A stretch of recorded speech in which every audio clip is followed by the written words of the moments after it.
Day Mo thing here for the wake up out the esoteric planet fitness. Get your cake up.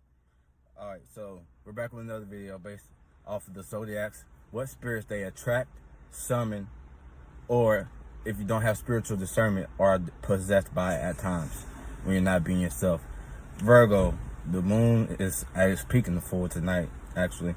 You attract the spirits that like dreams, they're self-illusioned, lost, or distant spirits, where you feel like you gotta be the smart one out of the group, out of everyone around you, and now you're overthinking, and now you end up being the, like the flunked out one. So, Virgo, first house, yourself might personally be into your own self-illusion. You might be more into your ego if it's in the first house, based off of your personality, and then you might attract these other personalities of people that you skip out on the blessing because you see their personality and they come off as distant or lost, and you don't like no one else being distant aside from yourself, because then you can't read them accurately. Second house, your self-values. You're lost into yourself. You either are lost into the illusion of what you believe your values are, or like you could be super depressed about your lack of self-value and things like that. So it's self-illusion, and the other people that are lost into themselves is what you can attract or manifest.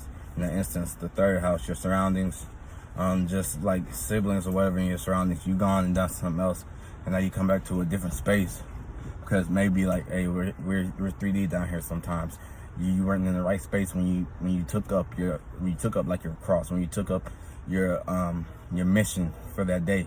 But it was overall a good mission, but it was a different space, and now you're coming back in a different space with the self-realization of that space that you should have been in, and now you got to adapt that with your surroundings there and things of that nature. Fourth house, dissolution family, lost family. You track these with discernment. You track those that are like lost in their relationship or their perception of you, and you having Virgo there, you're wanting to uphold that.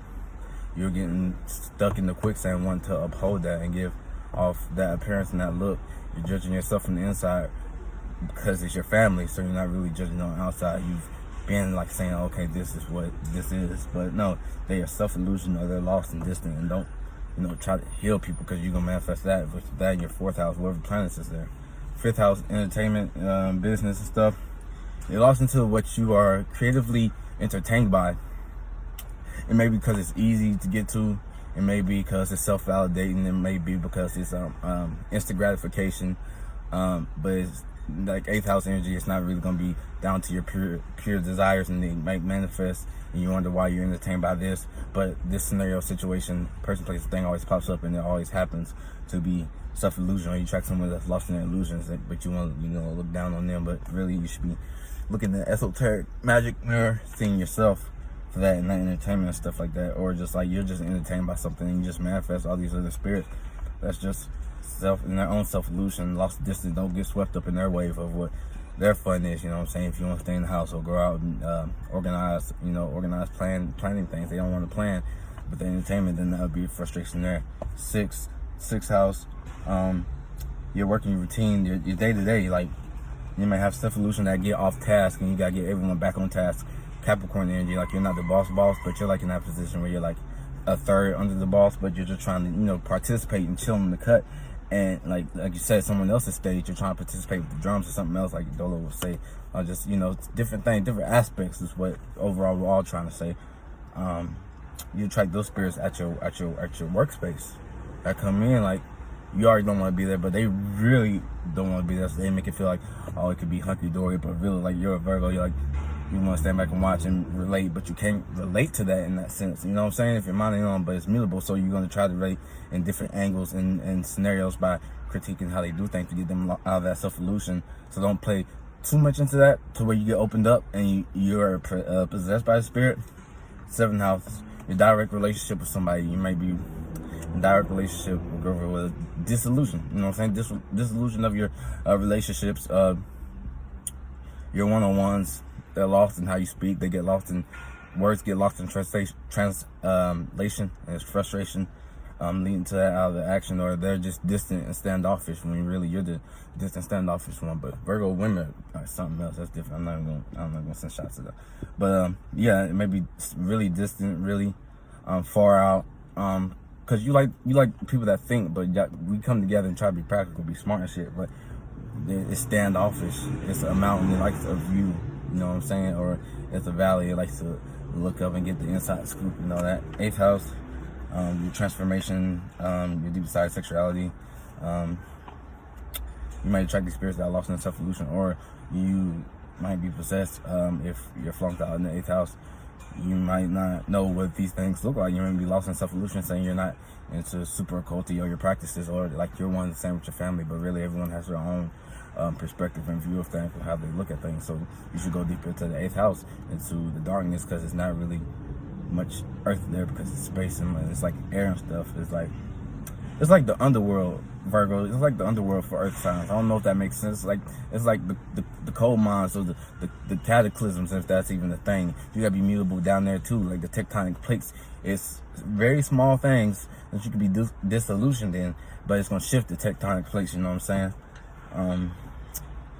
9th house, what you learn, the wisdom that you bring, trying to relate that. Someone that's lost in the self-illusion of their past.